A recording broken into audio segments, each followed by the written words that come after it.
عاقل عبد الحكيم عبد الله علمي وكمد عقاش رير سومالان oo warmay telefishinka qaranka xaruntiisa magaalada Hargeysa ayaa baaq nabadeed u diray bulshada walaalaha ay dirirtu ku dhex martay deegaanka Dararweyne ee degmada Ceelafweyn waxaanu bulshadaasi ugu baaqay in la joojiyo colaadda ka jirta deegaankaasi waxaan maanta halkan baaq nabadeed uga dirayaa labada beelood ee walaalaha ee Ceelafweyn ku dagaalamay waa inaan iyo abtigi waxaan leeyahay walaalayaal hubka dhiga nabadda qaata waxaan halkan uga hambalyeeynayaa madaxweynaha jamhuuriyadda Soomaaliland Muuse Biixi Cabdi oo runtii ah madaxweyne laga soo doortay 22 degmo doorasho oo aanu ahayn kuwii soo doortay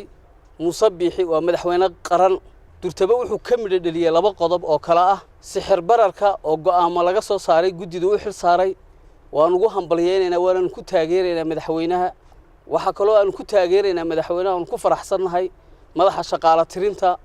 oo runtii ah wax qabad la taaban karo si uu madaxweynuhu u kala saaro shaqaalihii caaglaas u dhalinyaro cusub oo jiilkii cusub ee jaamacadaha ka baxay uu shaqaalaysiiyo haddaanay hogaamiye dhaqameedka gobolka Daadmareed waan ugu hambalyeeynaynaa